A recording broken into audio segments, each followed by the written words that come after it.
Bom, continuando então nossas aplicações da equação de conservação da massa e da equação da quantidade de movimento, vamos então ver um outro tipo de escoamento que a gente chama de Poiseuille plano.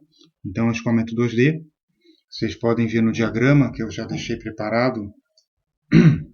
É, a gente tem duas placas, uma em cima e uma embaixo, são duas paredes fixas, né? E a gente tem um escoamento que vai estar indo da esquerda para a direita, né? Eu desenho aqui a linha de centro. Eu coloquei coordenada cartesiana, é 2D, então a gente colocou no sentido longitudinal x e vertical y, começando aqui na linha de centro. Isso aqui é arbitrário, tá? A gente podia ter começado embaixo, não tem problema, na parede de baixo ou na parede de cima. O que ia mudar é a forma da equação, né, do resultado final que a gente encontraria, mas a física ia ser a mesma, né? Então, eu só mudo o referencial, eu tenho que descrever minhas equações no outro referencial. Tá? Gravidade para baixo, aqui no eixo Y, né? E o que acontece, qual a característica do escoamento de Poiseuille? Né? O escoamento de Poiseuille ele é movido por gradiente de pressão. Tá? Então não tem nenhuma placa escorregando, ele não é movido por cisalhamento. Então tem um gradiente de pressão, ou seja, a pressão desse lado ela é maior que a pressão desse outro lado. Né? A pressão na esquerda é maior que a pressão na direita, e isso move o escoamento, né? Da esquerda para a direita. Então é um escoamento movido à pressão. Tá? O equivalente é que a gente está fazendo em coordenada cartesiana, mas o equivalente em coordenada cilíndrica, né, é o escoamento num tubo. Tá? Depois a gente vai provavelmente passar como exercício para vocês fazerem. Tá? Ou a gente vai ver ou eu passo como exercício para vocês fazerem. Então, quando a gente fala de escoamento de Poiseuille plano, né, quais são as características desse escoamento, né, além dessas que eu já falei? Né? Então, a gente vai considerar que ele está em regime permanente, né? Então nada vai mudar com o tempo, então já está aqui DDT, derivada parcial com o tempo, né? É zero, parcial, né? Cuidado, não é derivada material, né? A derivada parcial. Depois a gente vai considerar o escoamento incompressível, né? Então a gente vai resolver o escoamento de Poiseuille plano incompressível, então meu escoamento é incompressível, né? 2D. E finalmente, né? Totalmente desenvolvido, né? Então o gradiente de U e o gradiente de V, né? Componentes U e V, né? É, em relação a x são zero, ou seja, o meu perfil, esse perfil aqui, ele não muda, né? O meu perfil aqui nessa região é igual ao meu perfil nessa outra região, ou seja, a gente está longe de regiões de entrada. Tá? Então, quando a gente escreve aqui, né, du dx igual a dv dx igual a zero, né, a gente está dizendo que o nosso escoamento ele não varia longitudinalmente, porque o nosso v, então, ó, se eu for escrever aqui, né, eu estou dizendo que o meu, essa caneta funciona, né, esse meu vetor v, ele é igual a ui mais VJ. Tá? Então, o nosso V minúsculo, como a gente vem dizendo, né? Ou a notação que a gente vem usando em coordenada cartesiana, isso aqui é componente y da velocidade, isso aqui é componente x. Certo? Então, esse é o nosso escoamento de Poiseuille. Como é que a gente vai resolver esse escoamento, né? Obter, por exemplo, é, obter perfil de velocidade, tensões, né, rotação, como a gente fez para o escoamento de Poet, como é que a gente vai obter tudo isso, né, em função dessas coordenadas, né, e das propriedades do fluido, né? Então, lembrando, ó, o nosso fluido tem massa específica ρ, né, e viscosidade, né, dinâmica μ, certo? Então, a partir dessas variáveis, né, h, y, x, né, g, né, e ρ e μ, né, como é que eu obtenho, então, né, o meu perfil de escoamento e depois o nosso, por exemplo, o nosso tensor de tensões e também a rotação, vorticidade, etc, etc. Então a gente vai aplicar conservação da massa e conservação da quantidade de movimento, certo? Aliás, é o que a gente viu até agora, né? Então vamos lá. Então eu vou pegar aqui, conservação da massa. Vamos começar pela conservação da massa. Conservação da massa. O que a gente vai fazer, né? Se o escoamento é incompressível, a gente vai usar simplesmente divergente de V igual a zero, certo? A gente acabou de falar, o escoamento é incompressível, né? Só sobra isso aqui. Né? Em coordenada cartesiana, né, como é que a gente escreve isso? Então a gente escreve du dx mais dv dy igual a zero. Então sempre cuidado o sistema de coordenada que a gente está usando. Né? Se tivesse em coordenada cilíndrica, eu teria que usar a equação do divergente em coordenada cilíndrica, se estivesse em coordenada esférica, teria que estar em coordenada esférica, né? E por aí vai, certo? Tá bom. Então, o que a gente pode simplificar nessa equação? A gente acabou de ver, ó, que o nosso escoamento ele é totalmente desenvolvido, né? Então, du dx igual a zero e dv dx igual a zero, né? Então, e ele está em regime permanente, né? Então, disso aqui, né, na primeira coisa, né, na equação isso aqui vai ser zero, né? A gente acabou de ver. E isso aqui a gente já podia ter tirado uma informação importante, ó, que U só pode ser U de Y e V só pode ser V de Y, certo? Porque o escoamento ele é em regime permanente nem em função de T vai ser, né? E Z não existe porque é 2D, né? Então, quando a gente integrar isso aqui, né, isso aqui vai fazer toda a diferença, né? A gente vai integrar, então, quando é que dá a integral parcial em y, né? Então, a função, a forma mais geral, né, é uma função, né? Seria uma função de x, né? Por aqui, ó, função de x, né? Mas eu não vou pôr função de x porque eu sei que dv dx igual a zero, certo? Então, isso aqui só pode ser uma constante, né? Apesar de estar escrito derivada parcial, porque a função mais geral seria uma função de x, né? Ou seja, seria alguma função de x, ln de x mais x ao quadrado, x ao cubo, não interessa, é uma função qualquer, mais a constante, né? A constante está incluída na função de x, né? Mas como dv dx é zero, então só sobra constante, né? Então, é uma constante. E quanto é que vai dar isso? Quanto é que vocês acham? Né? A gente vai ter que usar o quê? Condição de contorno. Né? O que a condição de contorno me diz? Ó? Condição de contorno me diz que a velocidade nas paredes, V, tem que ser zero. Né? Porque a parede é sólida, né? A componente V ela é perpendicular. Né? O fluido ele não pode atravessar a parede. Né?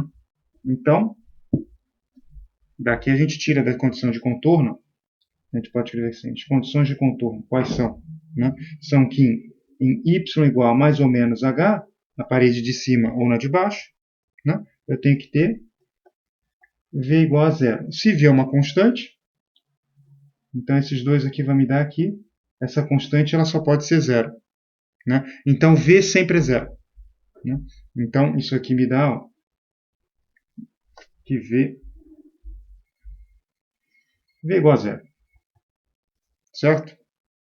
Então, isso aqui é a componente v da velocidade. E a segunda observação, então já sei que esse cara é zero, e do nosso totalmente desenvolvido, ó, desse du dx igual a zero, a gente pode dizer, ó, vou puxar uma seta para cá, ó, a gente pode dizer que u igual a u de y, certo?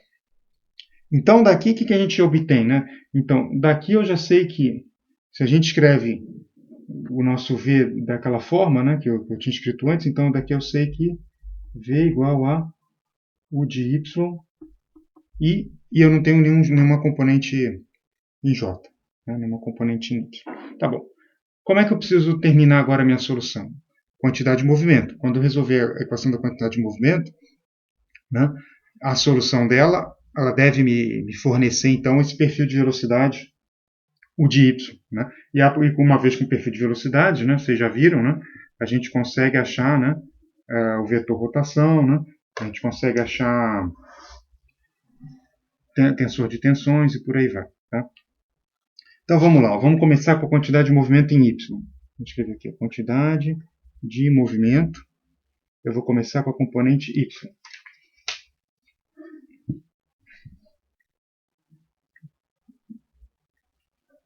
Então, o que essa equação na componente y ela vai dar? Então, a gente já viu algumas aulas atrás, né? Ela é isso aqui, ó, ρ, né? A gente vai ter a derivada substantiva, mas só a componente y, eu estou resolvendo aqui a componente y, quantidade de movimento, né? Então, isso vai me dar dv dt, certo? Mais o dv dx, né? Mais v dv dy, certo? Igual.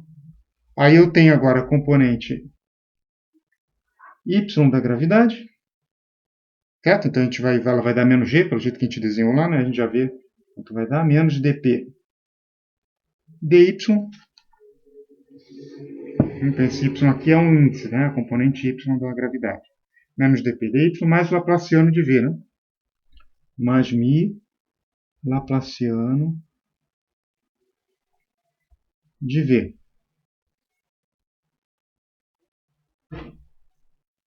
Certo? É isso aqui. Né? Agora, do nosso diagrama, do jeito que a gente fez orientou as coordenadas, minha componente y da gravidade, né? Ela é menos g, né? É menos o módulo, né? Ou seja, o que eu estou dizendo aqui, né? Eu estou dizendo que g é igual a quem? Né? É 0i, certo? Aí aqui eu vou ter um menos o módulo de g. Isso aqui é uma rasura, tá? J. Né? Então eu vou chamar esse módulo de g simplesmente de g, né? Sem a flechinha em cima. Né? Então esse cara aqui, né? Ele é menos g. Certo? O que mais? O que mais que a gente vai ter aqui? Ó? Então, regime permanente, isso é zero. Totalmente desenvolvido, isso é zero. Né? V é zero, né? A gente já viu que V é zero. Então, tudo isso aqui é zero. Né? O G fica. dp dy, né? A gente não sabe quanto vale, fica. Né? Aqui, totalmente desenvolvido é zero. E o V é zero. Né? Então, derivada de zero, derivada de zero é zero, derivada de segunda de zero é zero. Então, o que sobrou dessa equação? Né? Sobraram, né, esses dois termos aqui. Né? E aí é isso que a gente vai integrar. Né? Em y a gente vai achar uma solução que vai ser de certa forma trivial. Né? Ou seja, vocês já conhecem desde o McFlurry, a gente vai achar a pressão hidrostática. Né? Então eu vou ter isso aqui, ó, dp dy igual a menos ρ g. Né? Só que isso vai dar uma informação importante para a gente resolver a componente x também. Tá? Vocês vão ver só. Então, a gente obtém isso aqui é o que sobrou da equação. Né? E se eu integrar isso aqui, a solução mais geral, quanto é que vai ser? Né? Eu vou ter que meu p é igual a uma função de x, ó, vou pôr aqui ó, p0 de x, então isso aqui é uma função de x, né? Menos ρg y, né? Estou integrando em y. Né? Então, ao invés de uma constante, a solução mais geral, né, disso aqui, quando eu integro, né, uma derivada parcial, ela tem que aparecer uma função de x, certo? Então aparece isso aqui. Né? Aí depois, então, o que a gente tem? Né? Eu tenho uma pressão de referência, né? uma função de x, e da forma que a gente desenhou aqui, ó, da forma que tem o nosso diagrama, é uma pressão na linha de centro. Né? Certo? Então, a pressão na linha de centro, ela varia em x, porque isso aqui tem a gradiente de pressão em x, e conforme eu vou para cima, ela diminui, conforme eu venho para baixo, ela aumenta. Em cada ponto, né, se eu fixo x, ela aumenta para baixo e diminui para cima. Certo? É só olhar aqui a forma da equação e o sistema de coordenadas. Né? Então, isso aqui vai ser uma pressão de referência na linha de centro. Então, a pressão de referência, tá? Isso aqui é ref na linha de centro. E isso aqui, né, vai ser a nossa componente hidrostática. Né?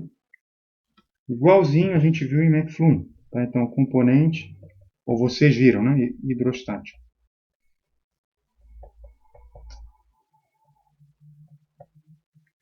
Certo? Ok. Então, eu vou cortar o vídeo aqui e a gente continua vou fazer uma segunda parte, tá?